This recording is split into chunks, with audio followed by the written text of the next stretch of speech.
Good afternoon and welcome. My name is Jeremy Race, and I serve as President and CEO of Junior Achievement of Southwest New England. We are grateful you are joining us today for our third roundtable discussion as part of JA Responds. JA Responds is an initiative put forth as a direct result of current happenings in our society, including the pandemic and its effects on the communities that we serve. Today's discussion is titled Hindsight is 2020, the year our world changed. Junior Achievement is proud to take today's opportunity to share with you, our viewers, true entrepreneurial spirit. When 2020 started handing out lemons, our guests today quickly figured out the recipe to lemonade. There were struggles and setbacks along the way, but with little complaining and much fortitude, they marched on. We look forward to today's conversation and highlighting small businesses and their impact on the community. Today's guests remind us all at Junior Achievement just how important it is to prepare young people for tomorrow's future in a global economy. Now let's get started.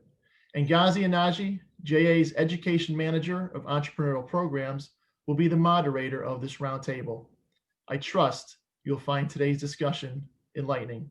And Ngazi, as always, the table is yours. Thank you, Jeremy. Welcome everyone to our third JA Responds roundtable discussion. During this time of year, it's a year that we typically reserve for reflection, to look back over the previous 12 months. And as Jeremy indicated, and as we all have experienced, 2021 has given us some lemons. But today, through this discussion, we want to have an honest conversation with everyday Connecticut residents who are small business owners about how they were impacted by the pandemic. We want to learn about the pivots during those unprecedented times. We want to learn about their struggles and their challenges and how they use their entrepreneurial mindset. How they use their entrepreneurial mindset, and they used it to overcome these trying times. We also want to understand how they incorporated the needs of their community, which will be key, into their livelihoods and created a new opportunity. We also finally want to understand how they will continue to be creative and innovative, and what lessons they've learned as they continue not only into these winter months, but into 2021. So I welcome our guest here today, our panel, and I'm going to quickly introduce them before we get our conversation started. So first, we have Charles Daniels, who is with Webco Plastics. He'll talk to us about how his organization pivoted to PPE manufacturing. We also have Katie Kostelnik, who pivoted during the pandemic, creating a group of individuals sewing face masks for the community. Next, we have Lisa Maher, who is owner of Lisa's Luna Pizza and Lisa's Crown and Hammer, who will talk about pivoting as a restaurant owner over the pandemic months.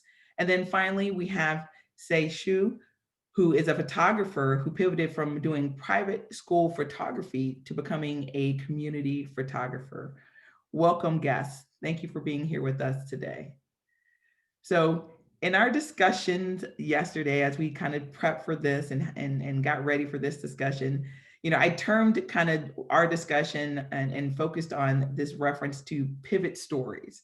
And so I think initially it'd be great to kind of level set and let the audience know a little bit about your pivot stories and essentially why we have you on this panel today. So I'm going to start with Katie and understanding your pivot story. And so talk to us about, what your contribution was over the last few months. Sure. So I'm a little bit different than the others on the call who are all small business owners. My day job is communications for a health insurance company. And in mid-March, when we were all told, we were going to be working from home for the foreseeable future, I knew, I was very thankful that my job was, not too much of a transition to working from home, but I knew that I wanted to do something to help with what was going on. I saw doctors and nurses and everyone risking their lives out there. And I was just feeling really helpless. Like I couldn't do anything to help. And so I was, I'm an amateur at sewing, but I saw that some others around the country were just starting to sew face masks when there was a PPE shortage. And I started to network in my community to see if there was a need for that. And there was, and there were other people interested. And so that's kind of how I got started and how, how our group came to be. Well, there is an instant connection with you and another panelist, right? Lisa, tell us about that. Hi, thank you. Yes, so I run two restaurants in the Farmington Valley, one in Simsbury and one in Avon. And when we went into a takeout only mode back in March of last year, we knew we were going to need masks and things for our employees and customers. So I reached out to Katie, who had a very easy form on Facebook. I filled it out, and we had more than enough masks like the very next day. And it was so helpful at that time because we didn't really have any options then to get those types of PPE for our employees right in the beginning of the pandemic. So we definitely took advantage of Katie's kindness and all of their hard work, and we had masks for our employees, and we also gave them out to customers too. So Katie said you with masks.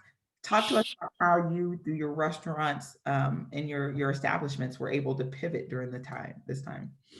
Well, within a matter of a day, we went from the Crown and Hammer pub, which was a full service bar and restaurant where we had live music, stayed open late. We were always packed. We went from that style of restaurant to a takeout restaurant in one day. So we had no choice but to pivot. So we unfortunately had to lay off most of our employees, but I kept my chef on, and he and I basically decided to work 6 days a week. He made the food, I took the orders. We took things off of our menu that we thought wouldn't travel well, and we added things to the menu that we thought people would want. We added family meals, and we pursued, we pushed on. We became very grateful, and it was very obvious to us how much the community was going to embrace us. And we did really well during that time, and we were not really sure how it was going to go, but it was something that worked really well for us. Great. I mean, so Shay Sue, you know a little bit about community and what that means. Talk to us about how you went from a photographer focusing on portraits for students to becoming a community photographer. So thanks for having me. First of all, I appreciate being here with all of you. I'm a portrait photographer, but even before that, I am a parent. I'm a parent of two boys, and one of the things that occurred to me as we were all in sort of, I guess you won't call it stay-at-home orders or lockdown or whatever, the middle of March through the end of July, I was looking at my archive, and I was looking at all the photographs I had photographed of my own kids, and noticed something very very touching to me, at least. I noticed how much my kids had grown up over the last 5 years, and I wanted to see whether if other parents at this time were also feeling the same way, where they were reminiscing about their kids being little and things like that. And sure enough, that's exactly what I found. And I launched this small project called Project 06001, really only to stay within the boundaries of Avon, which is what 06001 is all about, the zip code of Avon. And I wanted to photograph kids in this community. And I wanted to be, I guess in some ways, known to be a community photographer because of just the zip code project. So the project started off by just posting something very, very simple as, hey, I'm doing this project of photographing. I want to photograph kids who are either pursuing music, dance, or a sport. And obviously we're going to be photographing outdoors because of the weather. It was perfect. And I was doing these photographs of portraits in their backyards or front yards or decks. And it all came together beautifully. About 15 moms, mostly moms, signed up, and I was suddenly just starting to work with these beautiful families in my own community. Nice. I mean, definitely, I sense a theme going on here. And so definitely, Charles, you can kind of add to this conversation because, part of what Webco did is it pivoted was think about the community first, right? Yes, absolutely. And thank you so much for having me and for doing this talk today, because I think that it's very interesting and important to talk about this. So yeah, we at Webco Plastics, we're our mold builder and plastic injection molder. So, and we're a contract manufacturer, which means that we make parts for other people, other companies. But during this time, we were fortunate enough, the state of Connecticut deemed all manufacturing essential business. So we were able to stay open. The issue with that is we had a huge challenge of how are we going to keep all of our employees safe, and how are we going to keep them all employed. So one of the things that we noticed right away is that there was a huge immediate need for PPE. So we reached out to Colin Cooper, who is the director of manufacturing for the state of Connecticut, and we asked him, what are you hearing? Where is there a need that we can fulfill with our current capabilities? And he said that people really need face shields. And so we got together as a team and we designed a few different face shields. We tried them out. We had a lot of contacts through our personal networks with nurses and other people that were on the front line. So we tried a bunch of them out and settled on a model. And then we were actually able to hire 7 other people to begin just focusing on face shield manufacturing. And so up to this date, I think we're just over 800,000 face shields that we made and distributed to companies and people in the state of Connecticut. Wow, great numbers, great impact. But like I said, I mean, each one of you referenced the community aspect of it. And so, Lisa, I want to ask you, based on that, based on your ability to kind of, again, pivot, we're going to probably say that word 15 million times before this conversation is over, but we probably did come up with some synonyms or something. But, I mean, how integral to your pivoting was the community? I mean, was it, a little bit, maybe they helped out a little bit, or was it, an integral part? Was it highly impactful for It you? was hugely impactful. I mean, we've always been community minded from the beginning. Both of our restaurants, we do a lot of fundraisers and we support sports teams and local nonprofits, and we've done that for all of our time, and we've never really thought about what we would get back from it, because that's just how that was just our plan. We would be part of the community. We live in the community. Our kids go to school in the community, so we were going to be part of the community. But when we ended up with a takeout only and the quote unquote shutdown, we were overwhelmed with the community support. People coming 2-3 times a week to get takeout. There was a group that was formed on Facebook called Simsbury, Canton, Avon Takeout, and it has like 7,000 members now. And anything that we put out there to the community, like, hey, buy gift certificates, or this week we're doing family meals, or, any pivoting we did to try to generate more business, we put on this page, which reached really the entire community, and people were so responsive, and it really, it's how we survived. It is. And I would agree with that. And I think, Stacey, you would also agree. I mean, part of being a small business owner, right? I mean, you're small, right? You're small. So, your clientele is it is the community, right? It becomes, kind of the basis in which and the foundation in which you do your business. And so, I think also, as we talk about kind of that clientele, but they become your number one fans, right? And so to your point about even, pivoting your photography business, those individuals that you kind of engage with to pivot. I mean, you were telling us, right, going into the spring, you've grown your client base based on kind of focusing on. So talk to us a little bit about that. So absolutely, I know one of the things that I have realized, and yesterday when we were talking, I mentioned the fact that I was a wedding photographer for many years, and most of the weddings I'd photographed were outside of Connecticut, and they were never in this state, and so I was never able to really connect with my clients beyond their wedding day, and one of the things that is different about portraits is you have to be community minded, and this was a wonderful opportunity to understand what the community wants and appreciates and needs more than anything else. I think the project was totally complimentary, by the way. There was no money exchanged unless they wanted to order a print.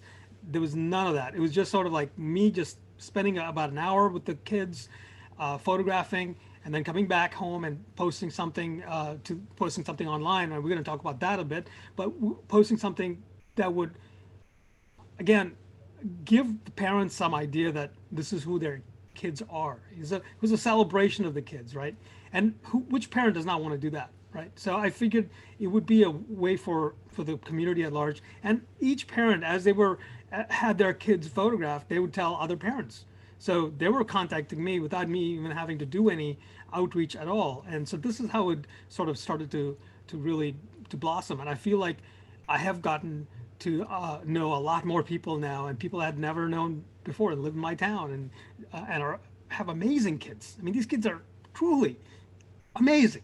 They are the level of skill they have and whatever they've chosen to do is remarkable. And why wouldn't we do this? You know, all the time, not just during COVID, but beyond COVID and after COVID. So the project continues and will continue in the spring. And again, it's only thanks to the community that I'm able to do what I've chosen to do. So I agree. And it's beautiful because as I, listen to the stories and we've been talking about, this topic, and Katie, I definitely want to kind of hear your thoughts about this.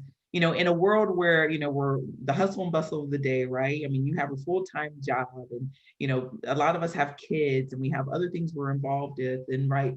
But what COVID, I think, has allowed us to do, even as business owners, is start to kind of, really reflect internally, right? And start to look at, the compassion in all of this.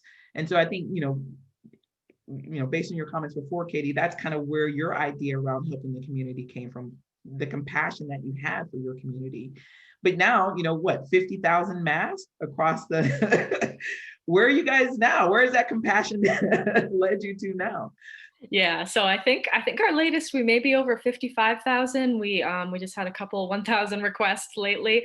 So it's fantastic, and I just have met so many like-minded people through this whole process. So many people in the community who just wanted to make a difference and really be able to help others. And we helped hundreds of different organizations, from organizations like Lisa's, frontline employees in the food service business, and then all the way to hospitals, nursing homes, police officers, firefighters, everyone at front line. And then more recently, we moved towards community organizations for people in need, United Way, Boys and Girls Club, so many great organizations. And it was just, it's been great to meet all those people who also want to make a difference and wanted to feel like they could help during this really challenging time. And I've heard from actually so many of our volunteers say, thank you for helping me feel like I had a purpose through all of this, because I didn't know what to do. And this has really given me some purpose to be able to make a difference. That's beautiful. And Charles, I kind of look at WEPCO as kind of like, responding as well, extending that compassion as well as a business. But you guys were also kind of helping the front line as well through the masks. Talk about your interactions with the hospitals and those frontline individuals that you guys were able to help through your efforts. So this is something that we feel that we've been training ourselves to do for a long time. One of our core values has always been impact our community. There's a real awareness problem with manufacturing, and while I'm sure everybody here that lives in Connecticut, you drive by these big warehouse looking buildings and there's a sign out front that indicates that some type of manufacturing is going on in there, but really people have no idea what happens within those walls. And there's so many amazing things that happen in manufacturing in the state. So we embarked several years ago now on a mission to become more of our part of our community, because even though we might not be selling into a community like a lot of businesses, we rely on those people that live there to become our employees and potentially customers. So we wanted to have a real impact on the people that were living around us, the people that were our employees or future employees. And so during this whole situation with the pandemic, we were really able to lean into that a little bit more. And one of the things is all of us have these personal networks that go into people that we golf with or go to the gym with, or whatever it may be. And so we all knew people that were nurses or doctors or working in restaurants or working in situations where they were front facing with the public. And so we felt compelled to be able to assist these people any way that we could. And we relied on them to help us make the product that we were selling into hospitals and selling to the state of Connecticut for Department of Corrections and things like that. So we really went out to the people that we knew personally and brought them in and asked them how we could be of service to them. And we were able to donate, I think, somewhere around 8,000 of the face shields that we manufactured to people that were on the front line. So that was really a powerful thing for us to feel, because that was the least that we could do within our four walls to be able to support the people that were out there every day protecting our state. Most definitely. I mean, again, another great number around the 8,000. So congratulations on that, and thank you for that. And so, you mentioned another term that I think I'd like to kind of ask Lisa about, the network, right? Because again, in this, time of pivoting, sometimes we don't know what to do, right? And don't know who to contact and don't know where we're going to get whatever we need from and the resources and support that we need. So, I mean, we have to have some level of network. So, Lisa, did you have that network to assist you in identifying what you needed to do and how you needed to pivot? I did. I'm actually very fortunate because I'm part of two community groups, because I have the restaurants in two towns, one in Canton and one in Simsbury. And both towns have what they call Canton Main Street and Simsbury Main Street, which are small business folks that come together to bounce ideas off of each other. And both of those organizations kind of took control over everything that was coming out and what we were needing to do. And so I would receive emails and phone calls saying, hey, you can get free thermometers. You have to go to this website, or now the state's giving out masks. You can go to this website, or PPP is coming out next week. Here's what you need to do. So it was, because I was really busy running the restaurants, I did not have time to sit down and search out these things that I needed. So those two organizations were extremely helpful to me. And they've been a part of my network for many years, but I relied on them very seriously through the pandemic, for sure. Definitely. And, I owning a small business or a couple of small businesses myself, it was my network that also helped me identify, even from a PPP perspective, right? Like, where do I go? Where do I get the information? And so I think that, strong networks are important. And so, Katie, I know even through your network, right, some of the materials and some of the things that you needed to make the mask were kind of a critical component to your success. Yeah, for sure. So we had so many people in the community just networking through social media who, donated all sorts of supplies. People cleaned out their sewing rooms, their attics, and helping us there. And then, sharing our posts to get monetary donations through GoFundMe to be able to purchase supplies. And a local quilt shop here in Simsbury, so inspired. Viv, the owner, who is fantastic, she helped us. She helped us get the supplies that we needed at a time when the distribution channels were all locked up. Everything was really, challenging. She helped us get what we needed, and we're able to, purchase it from her at a huge discount. So, the fact that we had these people who were in these quilting groups that knew Viv and that knew, people who could help us get access to what we needed was essential. So we've talked about the needs or the benefits of a great community, right, in assisting in the pivoting. We've talked about kind of the network needing to be there, or having a network, and the benefits there. Seishu, the word we were talking about yesterday, or the phrase social media, the internet, right, is another kind of theme here, because I think in this time of COVID, that was about the only way, right, that you can kind of communicate and get the word out. How did that benefit you, the utilization of social media and the internet and websites and whatnot? Right. So I posted my first message on a parent group that I belong to in Avon, and just sort of launched it in that manner. I just said, this is something I wanted to do. And as soon as a few of the parents and moms signed up or wanted to get more information, I had to sort of hustle and create a web page specific to the project. I had nothing really outlined, nothing in terms of a framework or a form or anything like that. And so I was really depending on parents to just sort of slowly warm up to the idea, but it got to a point where I had to build something very quickly. And thankfully, I have some skills to build web pages, and I got that done. And but at some point, parents were like, "We want to tell people about this. What can we do about spreading the word?" And sure enough, the web link was important, but also the idea that showcasing these kids as I'd photographed them in their backyards was important too. So I started sharing those photographs, as I said before, online on those forums, on Facebook forums, where parents were checking things out about the community, about COVID, whatever. And those were starting to get reshared as well. So with that, again, we talked about the network. I mean, that's where the network is. The community, the network is in the community. We've got to find our friends and our supporters within the community and create that network.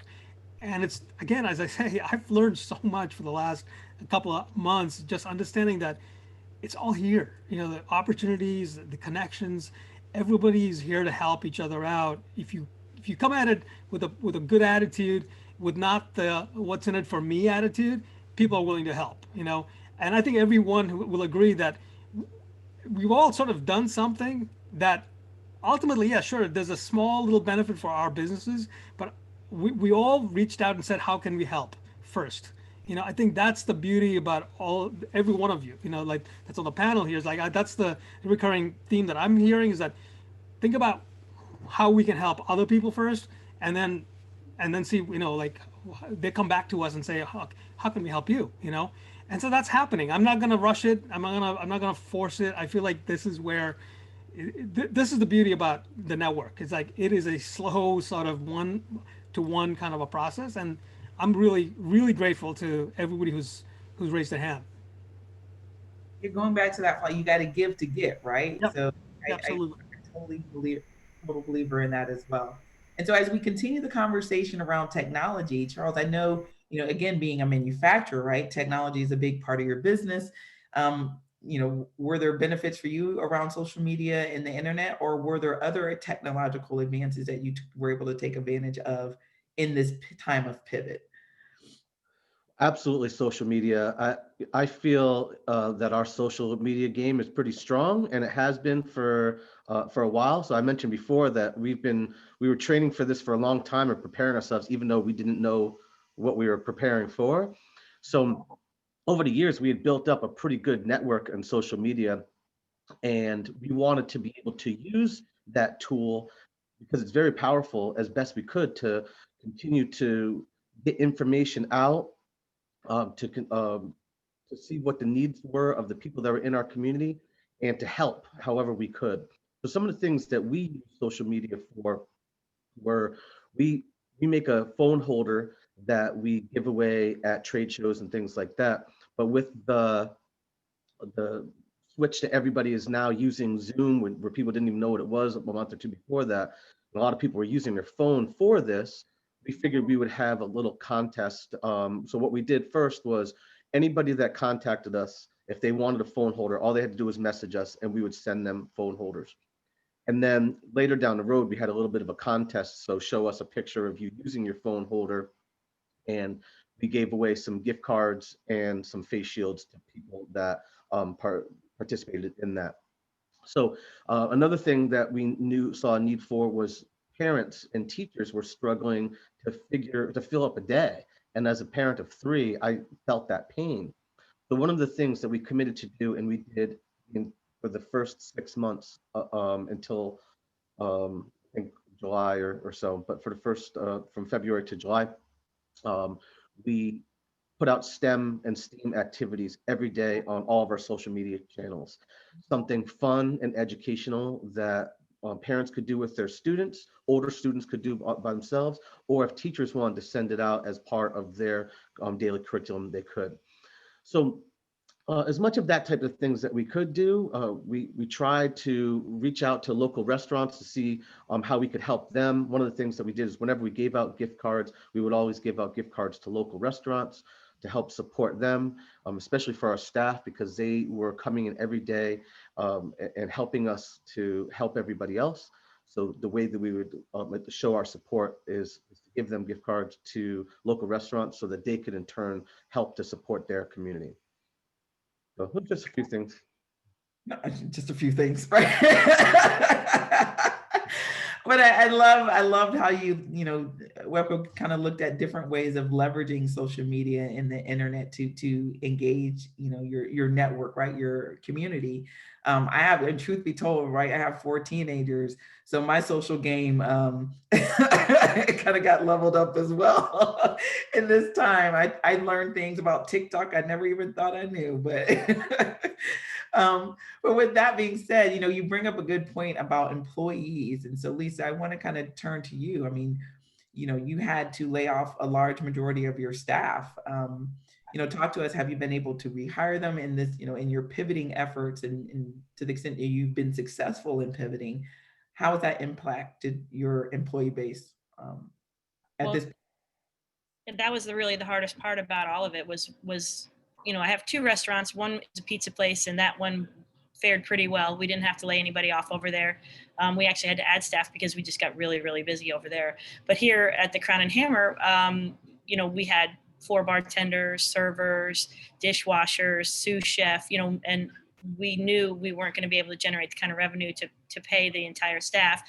So we did have to lay off everybody. So we laid everybody except for the chef off. And it was really great because as we, talk about pivoting, the state just basically changed things up. So, our first section was just doing takeout. So the chef and I did the takeout together. And the busier we got, we knew we needed help. So we brought back a dishwasher. We brought back the sous chef to help us. And then they decided, okay, well, now we can do outside dining. So when we were ready to do the outside dining, then we were able to bring back some of our servers, more folks for the kitchen, more folks for the dishwashing area. So, whatever came our way, we took it on, and we adjusted, and we brought people back according to our needs. And it was great. And we're not back to full staff. We're not going to be back to full staff for a really long time. Hopefully sooner than later. But for now, we are staffed pretty well, and hopefully the winter will allow us to keep the staff. But that was the biggest challenge of the entire thing, was because you work with people for a long time, you care about them, they have families, you want to make sure everybody's okay. It's kind of cliche to say that you're one big family, but we like to think we're a big dysfunctional family, and we try to make sure everybody's taken care of. And it's so far it's been hard, but it's been working okay to get as many people back as possible. Good. Good luck, definitely with moving forward with that. However, my next question, is really opening up to kind of the entire group, because again, as we continue around themes, I'm a moderator who loves themes. I like pulling things together. But every one of you identified, right, an issue, something that had to be solutioned for, and your solution to those potential issues or problems, right, COVID related, we really had to focus on being innovative. So, talk to me about kind of that innovation process, if you will. Like, how did you figure out what was the right thing to do and how to do it? I know we already kind of pulled in some things around the network and the community helping out as well. But, Katie, like, was it just like a light bulb went on, like, ta-da, I need to do this kind of thing? Or, how did that entrepreneurial spirit kind of manifest itself? Yeah, I just, I was just really looking for a way to help, and I first put some feelers out just to see if there was anyone that was already doing something, because I knew that there were a couple groups, other places in the country. So just seeing if this need was already being fulfilled, and I found that, it wasn't. And just kind of along the spirit of innovation, we started off with kind of one simple pattern, and over time, various people sewing in our group and in groups across the country came up with so many variations. They tested different fabrics and different filters and different, elastic ear bands, ties behind the head, all sorts of of like different kinds of things, variations to find out what works best and what, helps different people. Nurses have a different need than other frontline workers, or like, what styles work best for everyone. So people were always innovating to try and make them better. And we were also innovating our process. So we started off with, just a Facebook group, and hey, come comment in the group if you need some masks. And that got really overwhelming really fast. And so we had to, we started out with a Google form, and then tracking, the spreadsheets. And, we ended up with a sign up genius, and kind of a network of drivers who would bring completed masks and bring supplies places. And so we had to, innovate our process to make it work for everyone. Anyone else want to comment on the innovation piece of their pivoting? I wouldn't mind commenting on that. So one of the things that we had to do, throughout this entire time was to back to the same thing we started with, is the community. What did the community want? What did the community need? And, we basically decided from the very beginning, we were not going to say we can't do that. So if the community wanted family style meals because, they want to be able to feed 4 to 6 people all at once without, spending too much money. Okay, yeah, we can do that. We'll do family meals. When all the kids were doing remote learning, and basically their school lunches were taken away from them, we decided on a program over at the pizza place where we would bring them to them. So we were doing school lunches where we could get a slice of pizza or chicken tenders, and as long as you ordered them, ahead of time, we could bring them right to your door. So, a lot of folks wanted to take care of the healthcare workers that were taking care of their families. So we partnered with a few of the local hospitals and senior living centers, and children of parents in the senior living center would come to us and say, we want to thank the staff. So what can you do? And we would, individually wrap meals and deliver them to the centers, just because we were able to give back and we were able to provide that. It was, what does the community need? What are you looking for? Because nobody went unscathed with this pandemic. Kids weren't in school, and families weren't able to see their loved ones, and people were home and they weren't able to go out to dinner and do the things they normally do. So we just tried to respond by giving back what they needed. And that the community created our innovation. We looked for what they needed and we tried to do it. Well, even the idea that you were telling us about yesterday around Lent, right? Right. So we decided that we were going to do a promotion where it was called Fresh Fish Friday. So everybody who was celebrating Lent, you're not eating meat on Friday. So we would, we promoted it all over Facebook in all of the groups everybody else has been talking about. And the first week we sold out of our cod by 6 o'clock. The next week we ordered twice as much, and we sold out by 7 o'clock. And we just kept growing and growing, and it was amazing. And it was just, that's what the community wanted. So we were willing to do it. And I think a lot of companies and a lot of restaurants were willing to do the same. So those of us who are still, standing and still working hard, were able to adapt to the needs of what the community was looking for. So Lisa, everything that you say is so awesome to listen to, because you really embody what I think is the entrepreneurial spirit of finding a need and fulfilling it, finding a problem and solving it, finding a gap and bridging it. And thank you.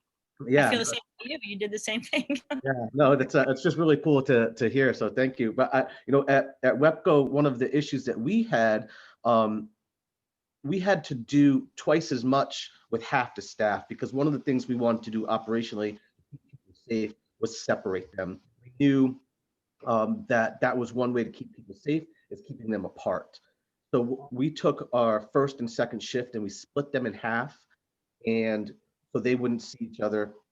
So we had a first shift A, second shift A, first shift B, second shift B. So 4 different cells of people that were working on projects together, but not in the same space at the same time. So that was a lot of challenge, because we had talent split up. People that we counted on to do something wasn't on other shifts. So we had to skill up people, train them, find other ways around it, find ways to work where somebody could work remotely with people to support people that were on the floor. We had to find ways to share space and to pass product along an assembly line without getting people dangerously close to each other. So there was a lot of operational really genius that people came up with. The people on the floor said, why don't we try it like this, and we would try it.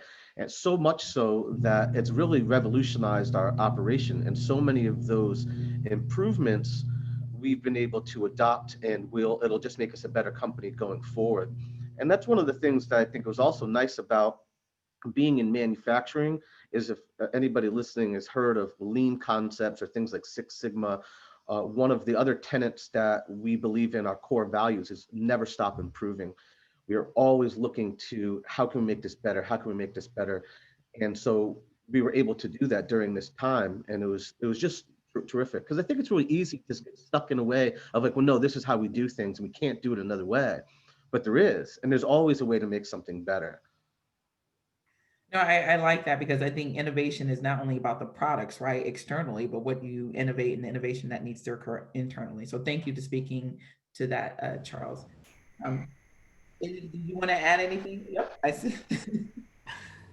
So one of the things that I noticed starting in August were these so-called portraits. I don't know if you remember them. They were quite popular online. They were on CBS and NBC and all these other channels. And they were talking about photographers across the country. They were doing these amazing portraits of families, essentially on their porch or on the back deck or whatever. So if I can call myself sort of being innovative, I pivoted off of that and said, let's not focus so much on the idea that this is done during COVID, but it's just generally focusing on celebrating who our kids are today for us right now. And so that's where the idea came from. The idea came from these wonderful photographers who were doing these projects in their own communities. And I've actually interviewed several of them for my blog, where one is in Wisconsin, one is in Nebraska, I believe, and there's some right here in Connecticut who are doing these projects. But I wanted to shift people's mindsets from it being all about COVID to being about just celebrating who the kids are today. So that's my little innovation, I guess. Little, that was huge. You created a movement in yourself. So no, appreciate it. So, we do have a question coming from our audience. We're going to answer that question. I'm going to pose it to you guys, and then we're going to end with kind of our final thoughts. But the question coming from our audience is really about kind of the funding and the relief that was made available to businesses. And the question is, do you feel that there was adequate relief funding for small businesses during this time, or access to that funding? I can speak to that from the point of view of Wepco Plastics and another business that I own, Connect Energy Resources. We both had different needs. We don't have as many employees in Connect Energy Resources as we do at Wepco, but I felt that the support, especially from the state of Connecticut, was tremendous. I've never really been a fan of government and relying on government to help you with something. I feel that they always come up short, but I have to say that on so many levels, there was so much help that came out. Funding for sure, but everything from resources to moving fairly quickly on certain things, especially like keeping manufacturing open, was such an important thing, I think. And just connecting us with customers, connecting us with vendors was really, really important. And it wasn't just government too. Like Citizens Bank had an essay contest, and we entered that, and they gave us a grant for $15,000 for writing an essay on how COVID affected us. There was other like nonprofits that were handing out grants and other types of loans. CCAT, which is the Connecticut Center for Advanced Technology, we applied for a grant through that they administer that comes through the DECD in the state. And we were able to use those funds to buy a 3D printer that really helped us ramp up our PPE production. So in so many different ways, I I think that everybody really, really stepped up during this crisis, and I was proud to be in the state of Connecticut when this happened. Nice. Thank you for your comments, Charles. Lisa, any comments on adequacy of funding or even accessibility of that funding? Well, so, I mean, I think adequately, yes. I do believe we talked about yesterday that, we took advantage of the PPP loans that were offered by the federal government, and that was very, very helpful. Um, being able to pay employees and paying rent and utilities through those funds that allowed us to use our revenue, in other ways to, obviously pay bills, but to, we increased so much of our expenses because of all of our takeout containers and things that we had to buy that we had never bought before. So I felt like the PPE was very helpful. Accessibility wise, I mean, I was very fortunate because I bank with a larger bank.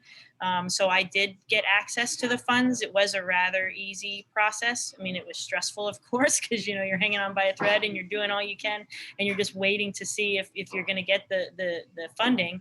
I know I have friends and peers that didn't have the same type of experience, and it was difficult for smaller businesses that banked with smaller banks to have access to those funds. So hopefully the second go round, which they're talking about today, as a matter of fact, will allow it to be easier for the smaller businesses that don't have access to the larger banks. But I felt like it was a stressful but adequate process that did help us a great deal. Definitely agree. Katie or Jesu, do you any comments or anything you wanted to add to that? Katie wants to go. I'm happy to defer. No, nothing to add on that topic, but I'm just, glad that you guys are, starting to get the support you need and everything, because we, so need our small businesses in the community. They're just critical, and we love all you guys. Definitely agree with that. So one little shout out to my bank. I know you guys have all mentioned your banks, but I gotta tell you that Flora, who's the bank manager at People's United in Avon, was super helpful. She and her team helped me fill out the paperwork, find the paperwork first of all, because I'm not a very organized person when it comes to paperwork. But they found my paperwork and actually helped me put the application together, and were really, really helpful. And I couldn't have done this without them. And sure, yeah, I did receive PPP, and it is something that I'm thankful for sure. So thank you, Flora. So really want to take the time, with the last 10 minutes that we have here, and talk a little bit about, advice you would give other business owners. I mean, we're going into potentially, the next stage of this, right? We don't foresee COVID going anywhere anytime soon. So, tell me what advice, maybe one or two things what advice you would give other business owners as they prepare for these winter months, and kind of going back down, going into kind of lockdown, as I put it, as we go into these months. So I'll start with Katie, since. Yeah. Yep. So I think probably the biggest piece of advice I would give is don't be afraid to ask for help. I'm guessing a lot of the other people on the call would agree. It sounds like they got, so much great support from their communities. I think, when I first started this project, I was, just kind of feeling like I had to do it all, like I had to figure it out all myself. And then, as things got bigger and bigger, the more I asked the community, hey, can you donate this? Hey, we have some volunteer drivers who can deliver to these places farther away in the state. Hey, I need some people to help me admin this Facebook page, because it's just grown to 1,500 members. It's massive. The more I asked for help, the more the community just stepped up. So I think, the same thing would probably apply to, small businesses, just asking for help and asking your community, because they all appreciate you and want you to keep going. So I think asking is really important. No, great advice. I would agree with that. Charles, you want to go next? Sure. I think that a lot of people surprised themselves on how strong and resourceful and resilient they were during this time. If you were to say to a lot of people, yeah, hey, we're going to have this worldwide pandemic and all of this is going to come crumbling down around you, and you're going to still survive and be able to keep your business open, I think people would have been shocked that they were able to do that. And while there has been so much tragedy and so many terrible stories of businesses closing and just really bad things happening to a lot of really good people, I think that so many people were able to persevere and come through this. So it's important as business owners to realize that you can really make it through anything with the correct amount of planning and being innovative. So now is a really important time, even though your business might be slow, you might have a lot of day-to-day challenges. Don't forget about the future. Don't think about just how I'm going to get through today. Think about how there's going to be an end to this at some point. Things are going to change, and always be looking to the future and how you're going to grow your business and be successful. Great advice, Charles. Thank you. Lisa, what do you got for us?